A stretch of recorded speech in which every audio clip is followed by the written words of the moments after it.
Hey, Printlife, welcome back to the Printavo Printlife podcast. I'm your host, Bruce from Printavo. We've got Mr. Stephen Farag out of Campus Inc. and our special guest, Dominic Versace out of Denver, Colorado, Superior Inc. You know what? Let's just go ahead and hop in and we'll do the sponsors later. I just don't have a legit setup like you boys, I think I would by now. The lighting's cool. Yeah, I like the green. Well, we appreciate you jumping in, especially last minute. Farag's been snaking shirt show guests, so... Yeah. What? Well, I'm not one of those yet. No, I'm kidding. I think it was random. I guess shirt show called and was trying to break Steven's knees. Trying to take their guests before they came on the show. Well, dude, I'm happy to be here, man. So, the thing with audio for podcasts is I hate listening to ones that have bad audio for guests. So let's hope that doesn't deter anybody. But we're going to talk about some cool stuff today. So let's get into it. Okay, so Dom, if I go on your Instagram, you're driving forklifts through walls, or you're a newfound actor. How's your print shop? Do you still do that anymore? Or? Dude, hardly, man. It's crazy. It's it is a grind, man. Trying to produce content consistently and breaking out of the traditional mold of rock presses and manual squeegees getting pulled is tough. You really have to get in a different mind state. So yeah, it takes away a lot of my time from the shop for sure. So, all right, walk us through a day. How is your Thursday? It's Thursday. Give the folk. You're assuming everybody knows Dominic. Who doesn't? But what's the two-liner of Dominic, Superior Inc., Denver, Colorado, couple auto shop, big team, seem to be busting at the corners. What am I missing? Man, I don't know. Yeah, I don't know. I don't know how to describe myself necessarily or Superior Inc., but yeah, you kind of nailed it. We've tried to be on the forefront of putting out good content for a number of years, but it's changed so much in the last 6 months to the last year. We're just trying to keep ahead of the program. We're trying to be innovative constantly with putting things out. And the crazy thing is it's not a consistent thing. We'll have these little stints of not putting out content or not focusing on Instagram or anything for months at a time. And then we'll go super hard into it. Which is probably not a great technique, but you still got to run a business. You still got a million things to do. Why do you want Superior Inc. to do content or video content specifically? I think it's probably one of the most lucrative channels that we've invested, not monetarily into, but just time.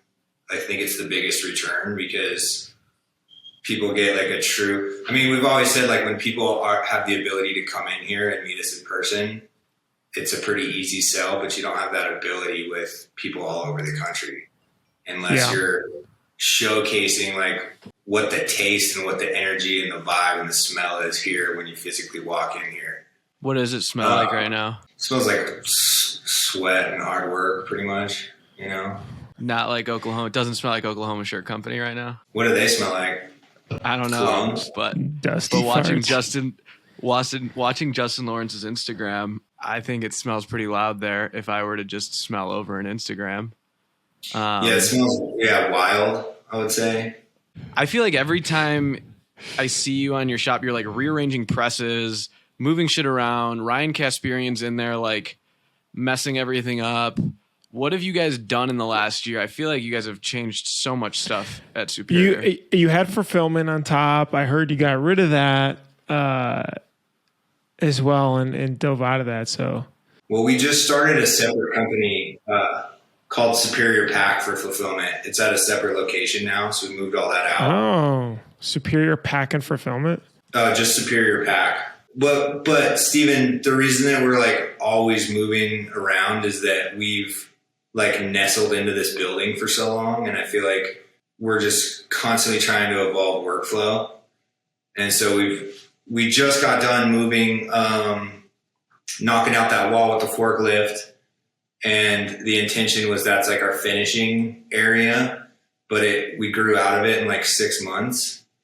And so we have a separate location where we do all of our embroidery, but like we're not packing that place out yet. So we started a fulfillment company out of embroidery that's like 3 miles away, to start doing like distribution and fulfillment for our like more top level clients. There's just a lot of commotion all the time. Like we're always kind of evolving and shifting. And part of that is just because everybody like geographically has their own like, challenges with economy, but we've just like tried to nestle into this building for as long as we possibly can and make it work for us. Is that because you own it, or is it just a long lease, or?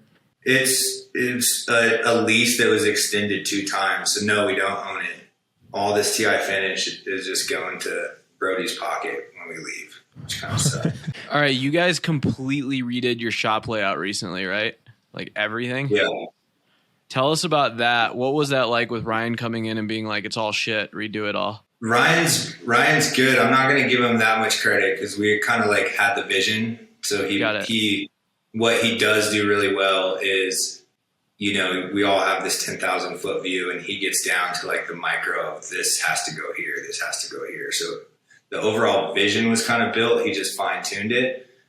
But we're about to tear that thing apart and move it all again, dude, because we just got an oval and a new dryer. So like all that work was for it. I wouldn't say it's for nothing, but it's going to have to change again. What does your team think? What does your team think? Okay, we're moving dryers and ovens next weekend. Is everyone like, yeah, we want to move again? Or like, do they just want to kill you? Or like, is that when they threw ink at you? Like, what's that like to, because I mean, you literally did this like 8 months ago. Yeah, I think they're kind of like at the point where they're just like, all right, we'll go with the flow. I think everybody knows that anything that we do is for the greater good. It's not just like super whimsical, and there's a plan behind it, and we talk them through it the whole time. Like I'll tell them whether that's months or days ahead of time, like what we're doing and why. And I think people are pretty easy to get on board with it. Do you ever have instances? I'm dealing with this right now. We're going to try and implement a warehouse management system. And everyone's like, you're freaking psycho for trying to do this before fourth quarter. I'm like, yeah. Do you have people at the shop like that is just like your right hand that'll be like, yep, okay, we got this? Or is it a lot of you like on the whiteboard, like this is where this is going. This is where like, what's that like in your little war room?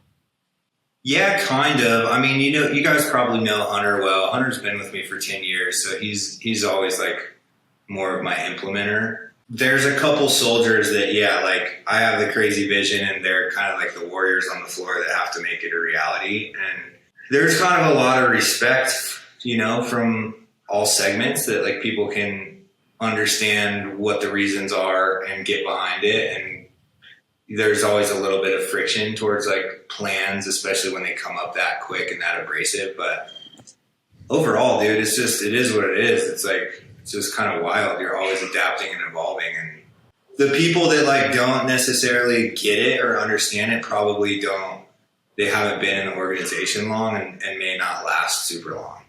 It's kind of that. How many times do you guys think you've reset your shop, or like since you've been in there, how many times have you moved in it, reconfigured presses, new gas lines, power lines? Like how many times do you think that's been? I mean, not that many, dude, honestly. Like we've been here for 7 years. In 7 years, it's not that many, Gotcha. There was a significant one recently, but before that, the only other time that we like changed anything or moved anything was when we got flooded out. We had like 26,000 gallons of water come through our roof that was getting What happened? changed. They were like changing out the roof. This whole building's 80,000 square feet. And so they were changing out the roof, and then we got smoked with this like rainstorm for 3 days. And so like everywhere that there's a screw hole in the roof was just pouring water. And that was like probably 4 months after we moved into this building, bro. It was gnarly. It was so much work. Just, we had like the restoration companies come out. Our dryer was compromised. Our whole ink wall, like any of the buckets that didn't have caps were just like half filled with water. So, but dude, honestly, Steven, it seems like we're moving around a lot, but like really for how long we've been here, it hasn't been crazy changes. Just might seem like that from the outside. Yeah. So you've got this like, so, and maybe Chris, you could pop up this video. I'll link to it here. It's a really cool like drone type of, flow around the shop. But you're basically, you said you're buying an oval, and then you mentioned something else. And it looks like there's maybe 3 presses in here now. What's the thoughts behind an investment like that? Like, how do you determine, all right, we need to buy something like this that's X dollars versus, maybe another shift or contract stuff out or... Well, so for this purchase specifically, it was Section 179C, where you can depreciate the entire purchase price of a piece of equipment. So it's kind of a tax strategy. Can you explain that? Section 179C, like how do you get a full deduction? I don't know, dude. I really don't understand it. I had a hard time remembering 179. But it was kind of a conversation. 179 just... Yeah, it was something like in there, It could be BS in it. But so the original reasoning for getting a bigger press is that we fight water based, dude, so hard. It's so dry here. And that's like part of why Ryan came in is like, we get a lot of like heat for not being 100% water-based shop with like our whole sustainable movement, which like that's a whole nother conversation about, is that the right move in terms of like sustainability? I think we kind of half agree, half don't. Even with our 14 color 18 station, if we're doing a 6 color HSA or any water-based job, like we don't have enough heads. So going with an oval will give us the ability to do like these 8, 10 color water-based jobs because of the amount of like flashes and cooldowns that we need to be successful with it. I heard rumor has it you wanted an oval because Night Owl has 2. Well, I went into Night Owls and I was like, damn, that thing is so sick. And yes, that is part of it too. I was like, this is just unreal. So it was a little bit of that triggered it. And then I was like, how can we afford this? And we started talking about like tax stuff, and it totally made sense. Got it. And I did some quick research too on 179. That's you're right. That's the ability to deduct a full. If it's being in use, you can deduct the full equipment that first year instead of depreciated over time. But that's, to my knowledge, like this is the last year that you can do that. So basically, this is how it works, and this is how it was taught to me. If at the end of the year you're going to make $100,000 of net profit, you're gonna have to pay the taxes on that. So call it, $30,000. If you go out and buy $100,000 press, you can write that all off as an expense, and so your tax appetite is now nothing, and you don't have to pay that $30,000 in taxes. So then you essentially like break even more or less. But you can still, I think you can finance the press, but take the full deduction in one shot. I think that's how it works. Yeah. But don't quote. I'm not an accountant. Don't quote me. All right, real quick, we want to bring a quick message from our sponsors. Thank you so much to the 4 super incredibles here for powering this episode. First up, Graphic Source. Dominic, you actually use Graphic Source, right? We do, yeah. All right, what's your like one favorite thing about GraphX? Besides Nick Wood. They save us time. They save us a ton of time. Take a lot off our shoulders. And you get nice messages from Nick. He'll just tell you how great you are. Do you get those too? Oh, dude, so much. I get like 10 back to back. It's great. He's just like, he uses the word precisely a lot. Like he's just Nick Wood. But 1-900hotstuff.com if you need art solutions for your shop. SEPs, mockups, creative art, order management, embroidery, digitizing, back office admin, customer service. With over 30 years in the game, they really know and understand shop needs and have a proven track record of success. Hit them up at graphicsource.com for your art staffing needs and mention the Printavo pod for 50% off your first vector, SEP, or embroidery order. I feel like they freaking make it a tongue twister. Brent, you need to shorten that up. Okay. Supercolor. Dom, do you use Supercolor? We sure do. All right. What's your top favorite thing about Supercolor? Go. Well, our minimums are 100 pieces for screen printing, which is pretty high. So really? Yeah. So anytime we have anything less than 100, we'll Supercolor those bad boys. So, Dang. Okay. So you do stuff under 100, but it's just That's the cutoff. Yeah. So it's like screen printing, and then anything under that goes straight to heat transfer. But Supercolor's rad because they ship to us within 2 days. So like even if you have a rush job, we can always hit that turn because they're quick. That's awesome. Make sure to use Printavo 15, one word there, to get 15% off your first order too. And Supercolor's got this really cool, amazing new guide to help you with some best practices. So, if you're doing high color counts, low quantities, like under 100 maybe, gradients, hard to print locations, a bunch more, Supercolor is there to help. And in this guide, they also have some best practices around pricing, what heat press to buy, how to just all this really cool, high quality stuff. So download that at supercolor.com/printhustlers. The link is in the description. Farag, Multicraft. If you need a daddy, hit up multicraft_daddy on Instagram, or ink supplies or supplies. Multicraft screen printing and digital supplies for over 50 years has been providing you with top brands at competitive prices. Mention the Printavo podcast and receive an extra 10% off your order. Thanks so much, Dave Eggers and the team at Multicraft. That's where we get our Monarch ink from. Bruce, Alex from Easyway had a mullet at the trade show. And so I'm curious to see what he's going to have in Vegas. I heard he's growing out a rat tail. But Easyway is awesome, and you shouldn't spend all day cleaning dirty screens. Easyway's line of environmentally conscious chemicals will get the job done faster, more efficiently, and will cost you a fraction of the cost per screen. Thanks so much, Easyway. Alex, you're all right, too. All right. Back to the episode. When you buy something like that, this might be a personal question. Do you finance, or do you buy in straight cash? No, I finance it just because because we want to be in a strong cash position, But if I'm going to be real honest with you guys, this was the first year that we implemented Profit First and actually had a tax account. And so in 2021, this year we owed so much tax from 2021 that I was like, dude, we can't have another. I used all the tax money for this year to pay last year. So I was like, dude, we got to invest in equipment so our tax liability is not crazy. Even though we've prepared for it this year, we still had to offset last year and use that money. That's a good problem, though. That means you're making money. As long as the tax was but you're saying you set aside the tax money, but it already, you're saying basically you just want to pay less tax and invest more in the business. No, I set aside the tax money for next year, but I used this year's money to pay last year. Got it. So it's slightly behind, and then Profit First will help allow to budget that. How has that process been of implementing it? Dude, it's been good, man. Shout out to Steph. You use Steph. Do you use Steph still? Oh, at Spark? Yeah, we did for a pretty long time. When we restructured as a C Corp, we actually just hired a CFO, so we have graduated, but different conversation, different day. That's Spark Consulting, right? Sparks Consulting. Yeah. How is that, Dom? If anybody else wants to...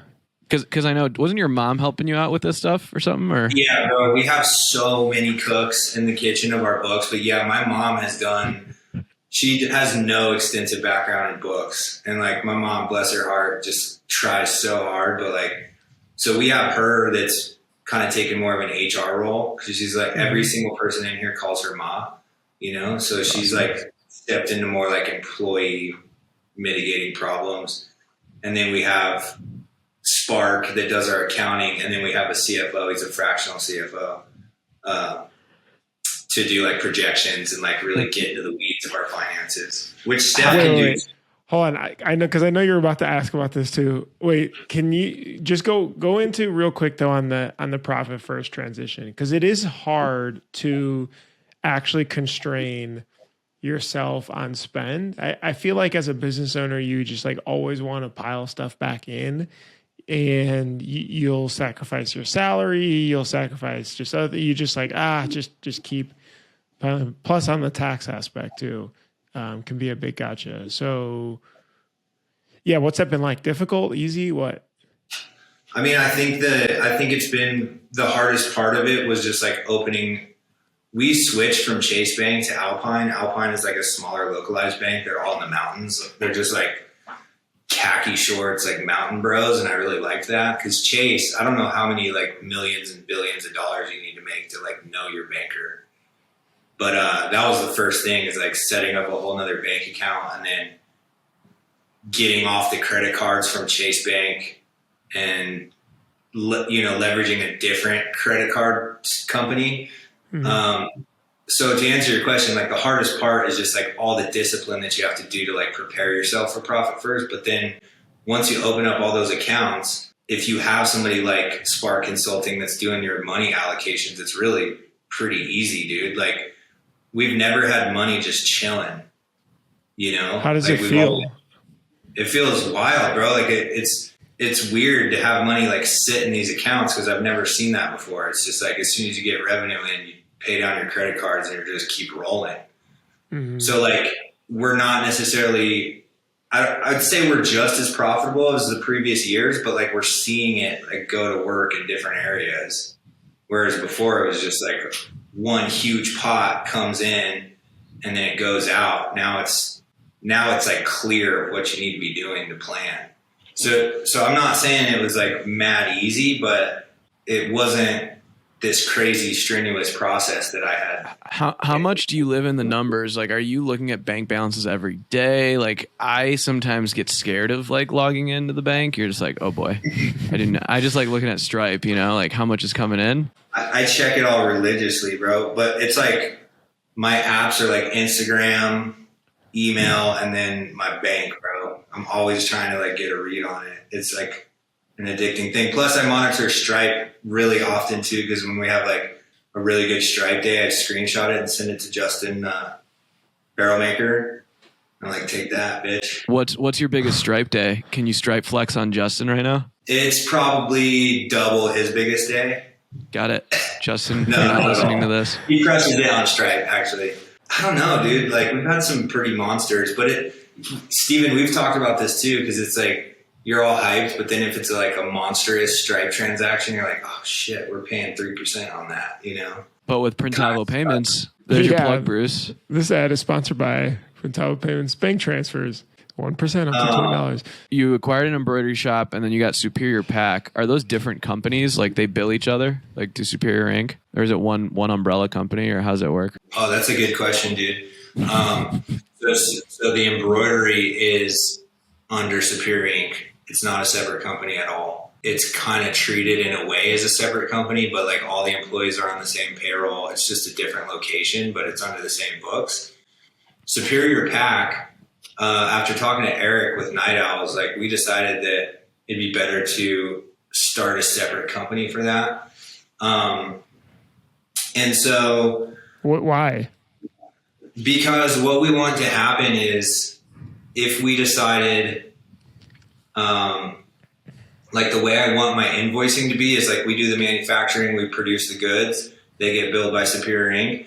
Then they go to Superior Pack, which is a separate location, separate books, and they get invoiced once a month based on the volume that was shipped. And it like cleans our books up. So you don't have to do all these like transactional reconciliation of a ton of different, because it's like a pick and pack fee is $250 a piece. And if we're fulfilling 1,000 orders, like it just gets messy and muddies the water. So we wanted a separate company.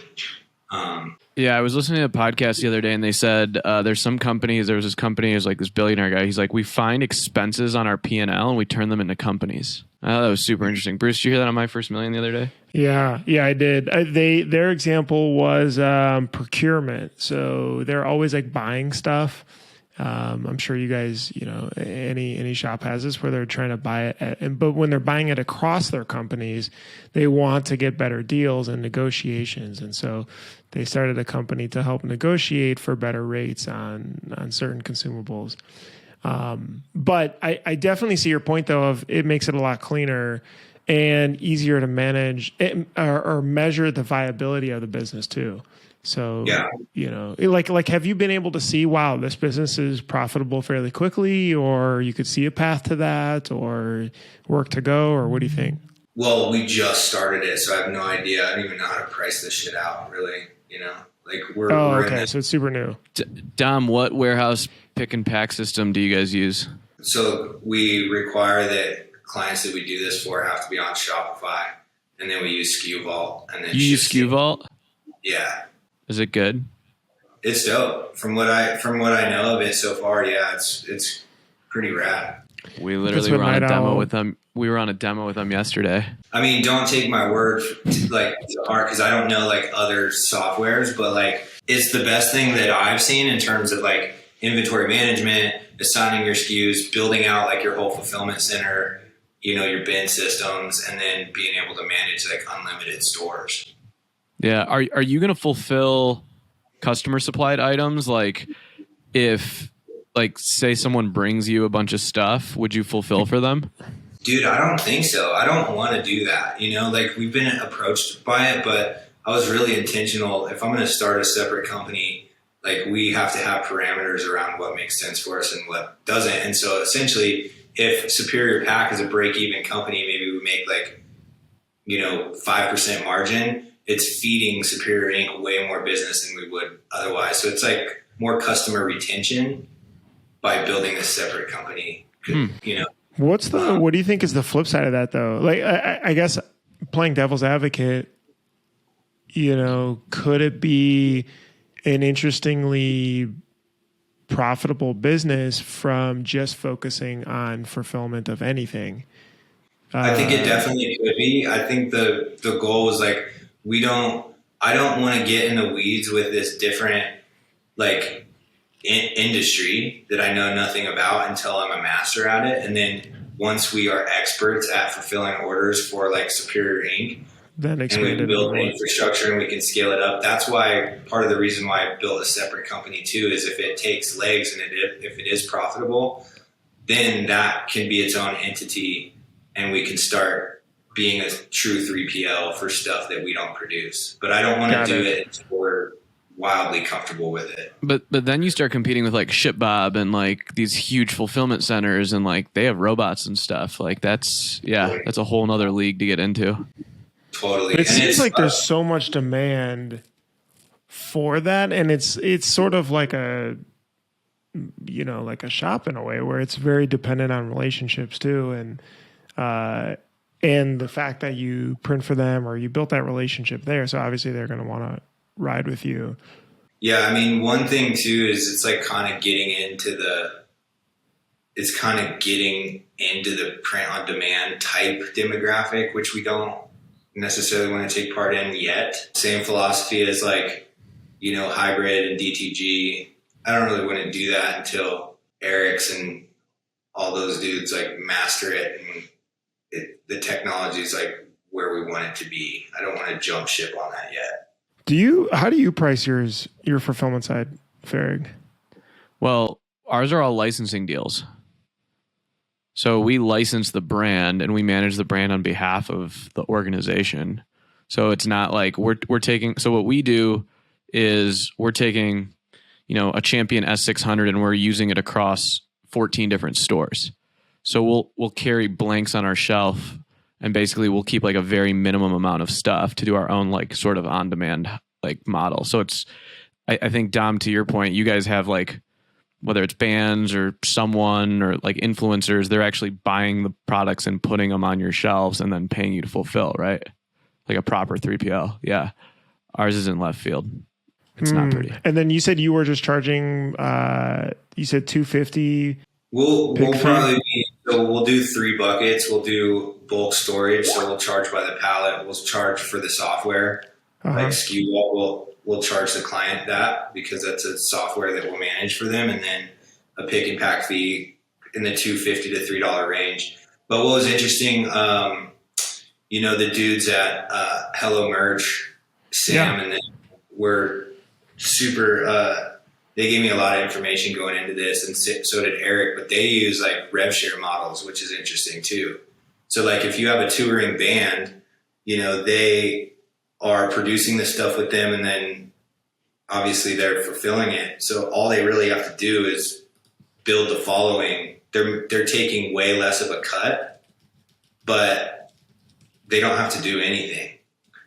And so I thought that was an interesting model. Because like if you think about it this way, say Superior produces a garment, you know, it's an all-made shirt and it's 3-color front, 2-color back. It's probably out the door for like $12 to $14. Then they go to a 3PL and they charge them $3 or $4 to manage it. By the time it gets to them, it's like 18, 19 bucks, and they sell it for 30. If you do a rev share model of like an 80-20 or 70-30, they're probably going to be like making the same profit, but they're hands off and they're with one company. Does that make sense? That's what we do with our athletes is a rev share. So it's like we curate everything, but then they have like demands and requests, and you're like, it doesn't fly this way, you know? Totally. Well, that's where it gets tricky, bro. You know, like you gotta almost like, that's where I'm going into this, where it's like, we really have to stick to our guns with what works. And, you know, cause then what happens, Steven, when you onboard a store and they just like don't move product at all, you're just sitting on stuff, you know? Fulfillment. Okay. Is there anything else on fulfillment? Because I kind of wanted to dig into content. I know we sort of jumped in, but there was like, well, dude, yeah, that's the tangent. It's a good segue because, like, to back to the beginning of this, bro. Like, starting this separate company and then also trying to really like dig my heels into content is really hard to manage, and the fulfillment shit is not very fun. But the content stuff is way fun. So that's where I'm trying to put most of my time. All right. So if you go to Superior Ink's Instagram, Dom, you like are featured as like, you act like a Gen Z person interviewing someone starting a lifestyle brand. Like, they are really funny. Do you have, what is your very high quality too? I mean, this is like, you know, the camera, the angles, like this is not somebody's iPhone. Yeah. Did you like, how big is your content team? Like, do you have couple dedicated people that are just doing this all the time? Like, what does that look like? It's a big team, dude. It's really like, it's getting a little bit out of control just in terms of cost, because what happens is like, okay, so you're coming at this approach in a couple different ways. One, it's like content's king. You really have to be relevant, but I just got to a point, dude, where I was like so sick of like in 2010, 2012, Instagram, it's like you could shoot whatever and it was innovative. And now in our industry is so saturated with the process of screen printing. Like I just can't see another press pulling a squeegee like I talked about. So, and then also how big is our industry, you know, like screen printing industry? How big is it? Like if you reach every single screen printer, it's a pretty small audience. And so I started thinking like, how do we apply some of the stuff that we do in our industry and it's applicable to every other industry?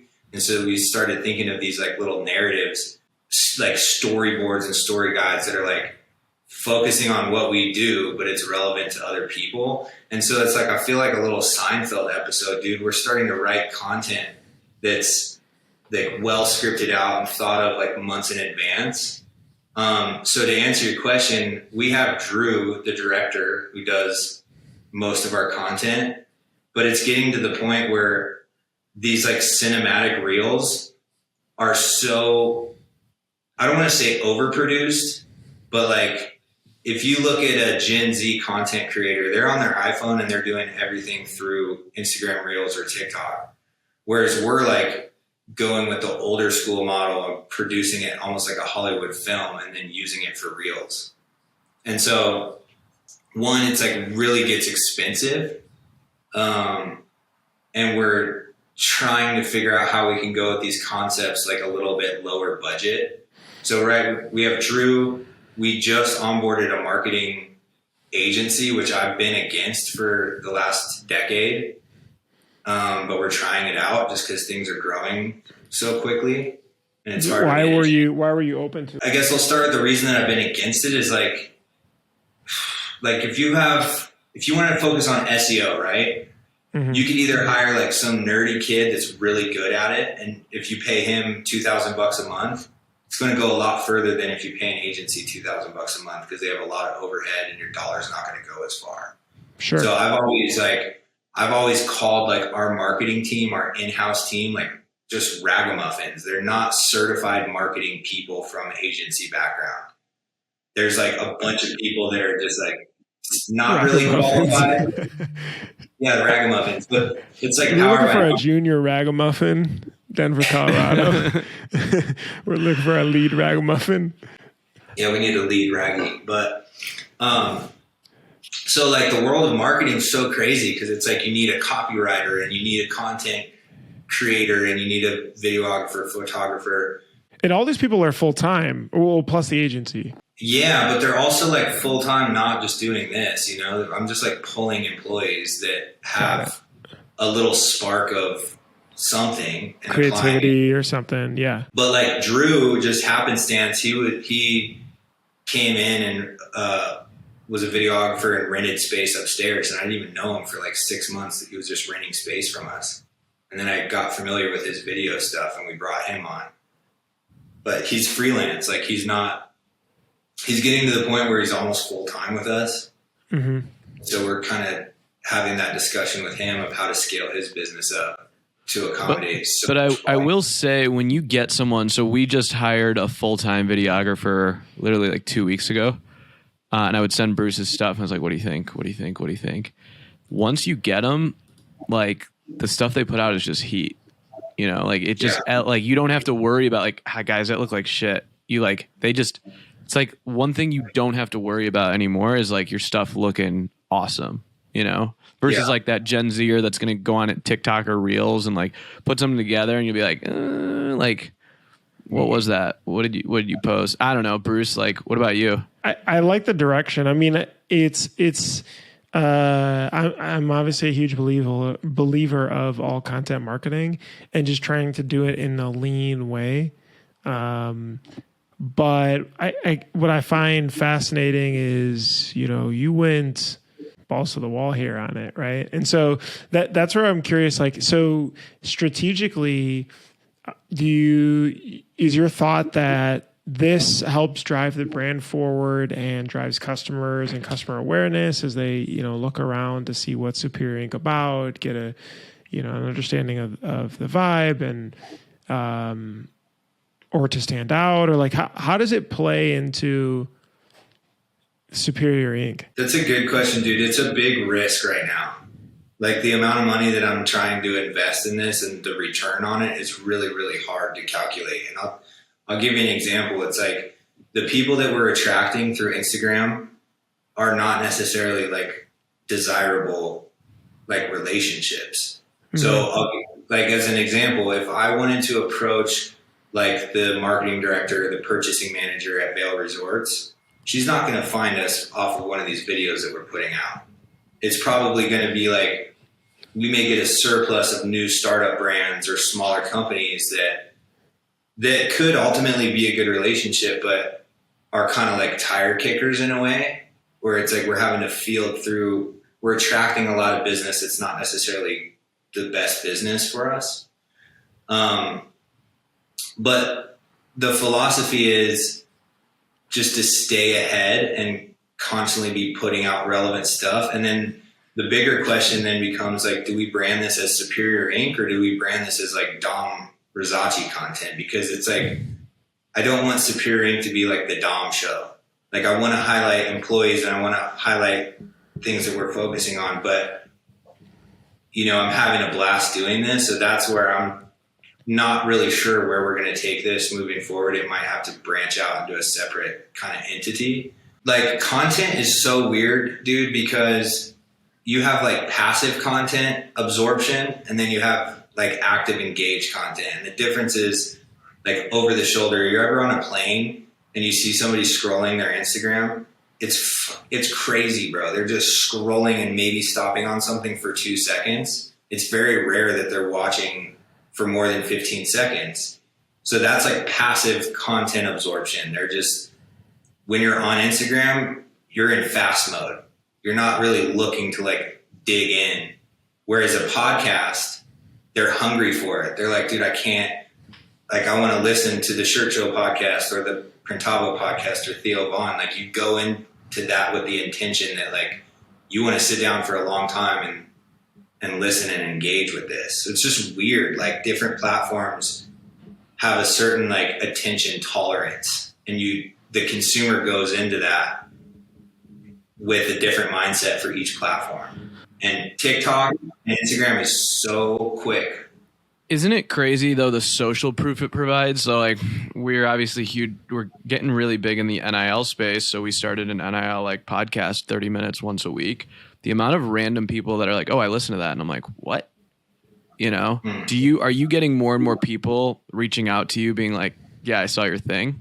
Like, has that over the last couple of months, have you felt that? Yeah, dude. And that's a really good point. So back to the Vail Resorts lady, like called her Susan. I don't know if you just Becky or whoever, you know what I'm saying? The whale that you're trying to land.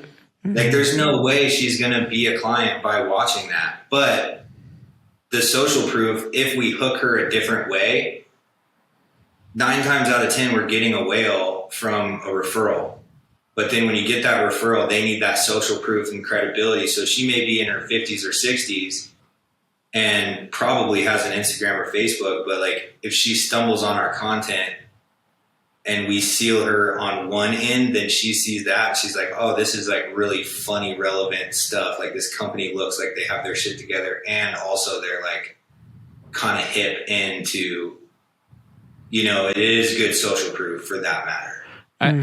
I think that's interesting. You're saying like the content you're producing might be super entertaining for your like customers who are like your champions.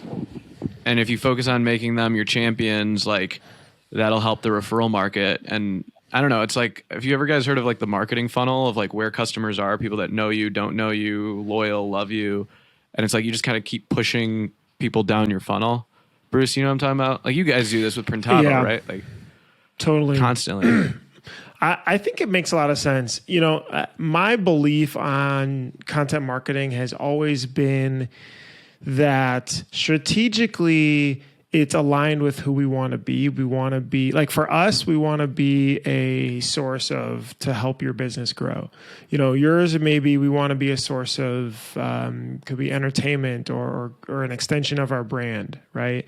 I think every company is a bit different, but in that same regard, it is harder to measure the effects of content marketing. Like it just, and I think a lot of that is due to it takes a long time. It's not like you can do it for 3 months and then, you know, like a paid ad. So you buy a paid ad, you buy a keyword like Denver screen printing, let's say, right? And then somebody clicks on it and then they fill out your contact form or they don't. So you can totally measure that funnel. You can't measure somebody watching a video and then maybe coming back to an article because it has some sort of SEO keywords they were looking for. And then, you know, a month later fills out an inquiry form. But those continuous touches, it seems like it's just, can you get more touches on potential customers and elevate the company as a just like a leader above what other people aren't doing. And that's where it seems like you guys are aligned with, and that's where, you know, we try to do it. And that's why I encourage anybody to do it, to figure out whatever niche they're in. That's a really good point. It's also like, we're not selling a product, you know, we're selling a service, and that's a really hard thing to time out. So even if one of our prospective buyers watches our video and like they're a dream client, the chances of us hitting them at the right time to place an order or fill out a form are so minimal. Like it's just not going to happen. Yeah. But so yes, you're right. There's no real trackable ROI on the videos that we do by any means. I think we're way overspending, but one, it builds culture. It's fun as shit. And two, like the gambler's philosophy, I always associate marketing with gambling. It really is gambling because you're putting your money on the table and you're seeing what sticks. And if something sticks, you're trying to emulate that and do it better. But the gambler's philosophy is the less you bet, the more you lose when you win. So in other words, if I'm at the roulette table and I put $5 on 17, I'm going to be pretty hyped. But I'm like, why didn't I put $100 on that? Sure. So like, I'm investing all this money into like this stuff that's not necessarily getting a quick return, but it's building up this social proof and this network that will hopefully eventually like grow our following enough to where it makes sense in the long game. But it is risky, dude. And the way that we're doing it, like, I don't think that we're pioneering anything or it's even like that dope yet. Do you put these on YouTube or no? We don't. That's another discussion to do. Yeah, even though they're shorter, there's some channels that have like 1 minute, 2 minute videos that are pretty darn popular. There's like one in the basketball area, and they always just like make fun of LeBron and, you know, stuff like that. But the SEO from YouTube may be of interest to try because it's the same exact video. So you already made it, and you could put it onto there, and then, you know, that those keywords help show up in the natural search engine when people look for it and elevate your website authority essentially. So, well, I feel like YouTube Shorts is like that's a good direction to go to. Like, it's smaller, bite-sized content. You know, traditionally YouTube's like more educational and like longer form. No, okay. I was listening to something the other day that said, if you want to get in shape or lose weight, if you go to the gym 3 times a week for 3 years, like, and you're just consistent, it's going to work, right? And you watch what you're eating. Marketing is no different. Most people just can't consistently do whatever habit they've started doing, or they'll start posting about something, and then when they don't feel the return of it, they'll just stop. And I feel like some of the best brands, and Bruce, this is something you've been doing since day one, is just consistently putting out a blog, like a couple times a week, put out a blog, put out of this, put out of that. Even if it's not high production value, just like getting behind a computer and writing or whatever. I've been following a bunch of these guys that have like Substacks, and they write out like these email newsletters, and then they sell them for like millions and millions of dollars. And they said like the hardest thing to do is just sit and write, like, but it's a 20-minute task that they do a couple times a week. Bruce, when you were early days at Printavo, what were those early habits? Like, what were the non-negotiables for you when you were marketing? I was doing the same thing basically Dom was doing, although our quality was a lot lower, but it was, I actually put in 30 minutes every morning, and I'd research some sort of business owner topic. It could be how to hire a sales rep. It could be how to hire someone like on account management. It could be when to let someone go, like just all these different things that I was dealing with that I know shop owners as business owners are also dealing with. And then I just talk about it, and I talk about the best practices that I'd find. Because obviously we wanted to help more shops, but yeah, it was every day for about 6 months, and then after that I couldn't. It's just like could not. But then, so here's a funny backstory. Bruce would have me write like a couple blogs. I couldn't write for shit. Remember, you're a good writer though, like, yeah. 100 topics, and be like, I just need you to do like one a week. And then he hired a VA from the Philippines to keep me in check. Remember that, Bruce? What was his name? And so I'd get a message on Slack from this guy being like, "Hi, Steven, is your article ready?" Remember that? I got to remember his name. But I mean, it's the consistency. It was the consistency, and it worked. All right, Dom, you said you're sick of seeing people just shooting a video of like ink going across a screen. I agree. Talk about why you don't think that is the best way to market anymore. I don't necessarily think that it's not a good approach. I do think that it's captivating, and it's like people from the outside of our industry want to see the process of it. But from being in the industry, it's just tiresome to see it, you know, so much over and over.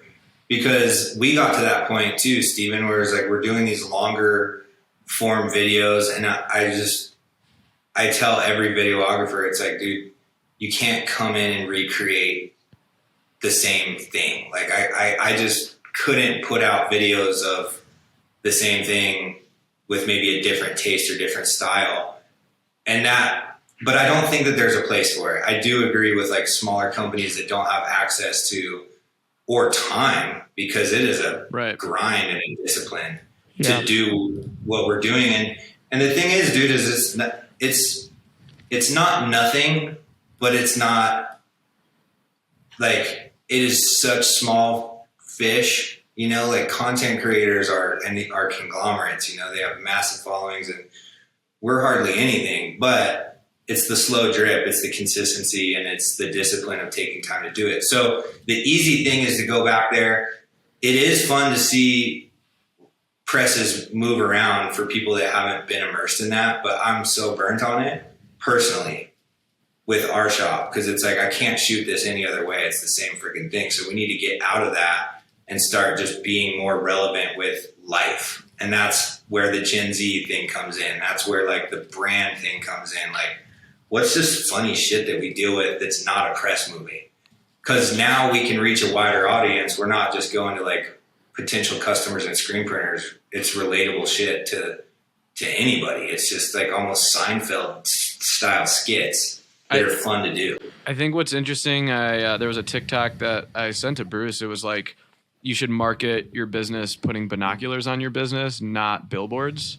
So like people don't care about like necessarily what you do as much as like the behind the scenes special details. And without ever visiting your shop, Dom, like I bet you my whole staff like knows your culture because they just see it behind the scenes, and it's genuinely like pretty authentic. So I think if anyone's like taking a piece out of this, like it's okay to be vulnerable and kind of put yourself out there and show like your true stripes a little bit. Maybe not all of them, but you know, I don't know. So yeah, dude, it's like we have that's what's funny is that I feel like it's the tip of the iceberg. Like we've put out a couple like decent ones that I'm stoked on, but we have a lot that are being conceptualized. Like our next one, I'll do a little spoiler alert. We're going to talk about like employee cell phone usage because it's always a problem. So I installed a zip line. I bought a zip line on Amazon, and I'm going to jump out of the window in the upper of the shop and just kick out a phone out of somebody's hands. And like that's how you mitigate this problem. While a press is running, Dom's going to drop it into a press. Oh my God. Please post this on YouTube under some sort of just like business owner woes. Like there's so many people that I'm sure run different types of businesses that would love this, let alone that could be potential customers too.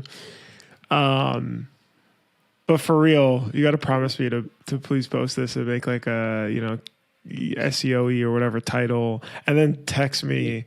I'm telling you, like that kind of stuff is so creative and clever that it could do really well on.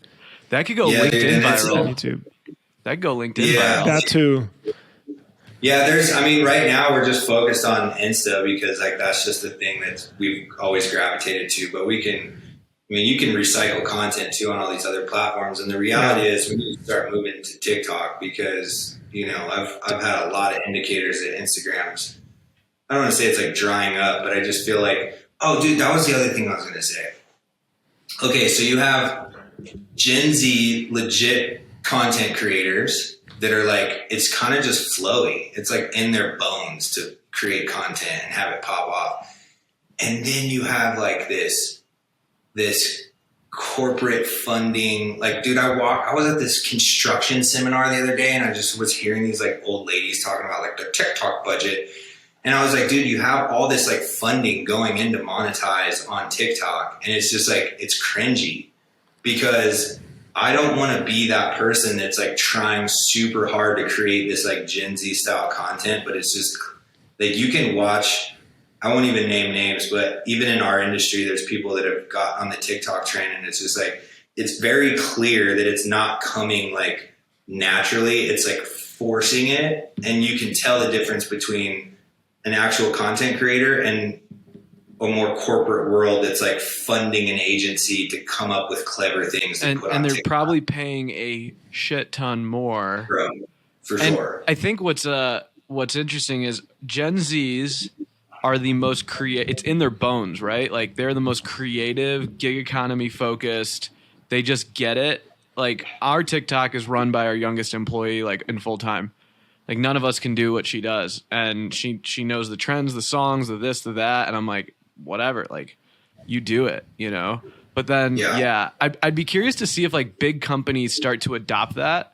ESPN did this with House of Highlights. That kid Omar, they bought House of Highlights, and now Omar runs the ESPN Instagram. That's like genius. There's a kid that just made highlight reels And now that's ESPN's Instagram. I'd be curious to see if bigger companies start finding like the 20-year-olds to run their channels. I don't know. Dude, I mean, that's the thing, bro, is like it's like an art kid that comes out of art school that's like not dope at art. You know, it's like you have this innate ability to create content, and it's just never been like a vertical up until the last 5 years. So because not all Gen Z or like younger generations are savvy with it, you know. There's like outliers, but yeah, I have no doubt, dude. Like it's really hard to like teach this when you're like past that point, when you didn't grow up in Instagram or TikTok zone. Bruce tried to make a TikTok once and like it wasn't great. Bruce, remember? It was fun. It took a lot longer than we thought.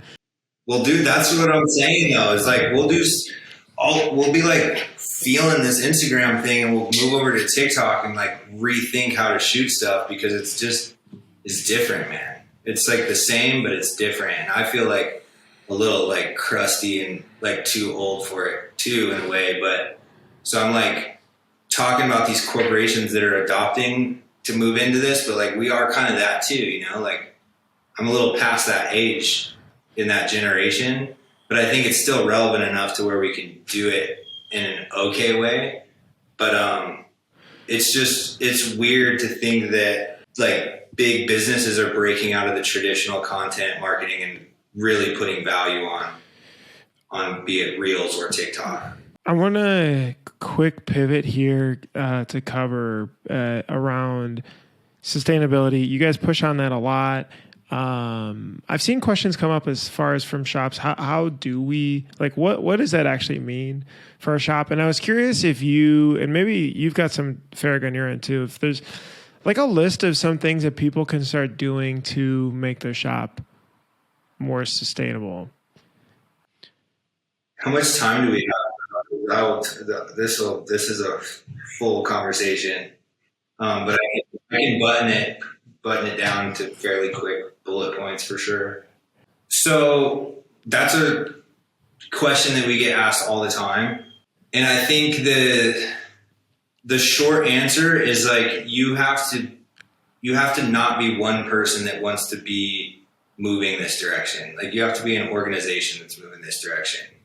You really do, because it's like it spreads like wildfire and everybody has to be on board. It can't be the business owner like we want to go sustainable because I mean it needs to start there, but it's really intimidating because it's a very expensive process. It can be, but it can also be an like easy access point. So what really helped us with this was the certification with the city of Denver, because they really outlined like what are you doing that can be improved. And like so what were some things on that list? For us, it was like our energy consumption, water consumption, how to minimize that. And then that trickled into like our recycling program. So getting into like a more circular economy. So instead of just like recycling our cardboard boxes, like, can we find somebody that can adopt those? Like we found the Denver Zoo that uses them to shred them for animal pens and different processes that like the reason I say it's a grind and it can't be one person on board is it is a discipline just like building content, and it never stops. Like you have to have somebody that's committed to like just sustainability if you want to make the biggest impact. And as I said that, I was like, that's kind of daunting for somebody that's trying to just do better and be better, because it's like, how can you hire a full-time person towards sustainability? But at least for us, it's like, there's so many different ways to minimize your impact. What are some of those other things for you guys? Like as specific as you could think of. So like the boxes, that's pretty cool. So you give it to the zoo, they do whatever with. You reduce water usage. I mean, I think Steven, you talked about you guys installed solar. We have solar on our building, but packaging is big. You know, you got to think about. So I think about it from two angles. It's like incoming and outgoing. What are the ways that you can fix and reduce the manufacturing like carbon footprint? And that we always put that into garments. That's why we so heavily educate people on going organic cotton versus conventional. because there's only so much you can do as a print shop to to offset your impact, And I always say, like, if you want to be sustainable, then stop producing things, because it's unrealistic to like not have an impact. So you have to go into it with the right understanding that you're going to have an impact. And it's weird with our industry because we always push volume to bring price down. It's the same philosophy with fast fashion. You want to drive the production up to bring the cost down. And that's counterintuitive to like offsetting the problem. For us, it's like we are always educating people on, this is the difference between going with, I won't name names, but a conventional cotton shirt versus organic cotton. Like, here's how much you're going to be saving in terms of water, chemicals. That's the most important thing. It's not the ink that you're using. The ink certainly plays a role in it, the chemicals that you use, but that's where it gets a little bit tricky is, are you going to convince a 2 auto shop or maybe a 1 auto shop to replace all their filtration systems and get, a CTS printer and an auto reclaimer that, like, those are some of the more heavy lifts. But like for us, it was like we replaced our toilets that were more energy efficient. We started buying all of our like wipes and all of our supplies. We started paying a little bit extra to go with, sustainable options and doing our research on that. And those are like little access points that are easy to start getting in those good habits. And then it just kind of inspires from there. Hopefully that kind of smart. That's actually pretty cool. There's things like you don't think about, right? Like, especially pushing on the organic cotton, the replacing of different like utilities in the shop, the filters, getting rid of film. Yeah, we did we convert, we were in an old building, so swapping all the T12s to LEDs. And there's rebate programs with XL that like helps you with that. So if it would normally cost us $20,000, we get a rebate with XL and they'll offset a lot of that expense. If you switch all of your bulbs over to LEDs, your power bill will go down a ton. We just actually did that recently. But I think to your point, Dom, it's like you could do a lot of little things that make a big impact. It doesn't have to be something drastic. I think it's just that like acknowledging it and then reducing like your impact and I think like getting buy-in is probably the coolest part. Cause some people look at it like, why should we do this? That's pretty sweet. Oh yeah, totally. Yeah. It is a team thing, dude. You all get stoked on it. And then the other thing too, is like, you really have to think about what are your highest waste points. Like you think about the inbound stuff and minimizing impact by going organic cotton and recycled plastic, but then what's the biggest detriment on the stuff that leaves our shop, like spoilage? You can use test prints till they're just one big old print, but then that's where the time of research is an easier access point than spending money. So like we went down this rabbit hole of what do we do with seconds? Because every print shop has crazy amounts of shirts that are spoilage, and it's shitty to throw those away. They go straight to the landfill. Like one program that we found that's dope is Marine Layer has this rebate program. So they'll take it and cut out the plastisol prints and recycle them into their products. Wow. And it's kind of expensive to do that because there's a lot of manpower involved in sorting through those things. But for me, it's like if I have 1,000 shirts of spoilage, they charge you $1 a piece to recycle them for you. So it's $1,000 to get rid of 1,000 shirts. But you have this peace of mind and like this equity into that brand now saying like we contributed to this recycled cotton program, and it's like, it feels way better than, would never like throw shit like that away. And that's what shop owners have to be conscious of is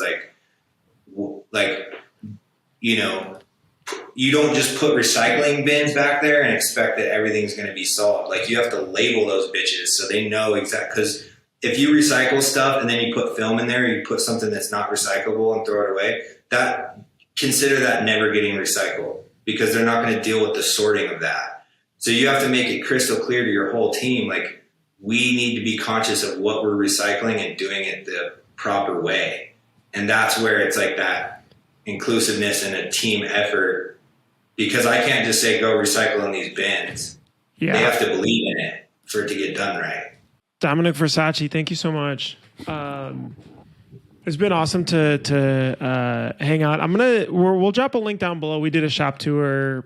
Gosh, maybe that was 2 years ago or a year ago. One of the highest viewed shop tours though. So you can check that out to be able to see everything that they're working on. But follow them at Superior Inc. on Instagram. Thank you again, of course, for the time, Dom. We appreciate it.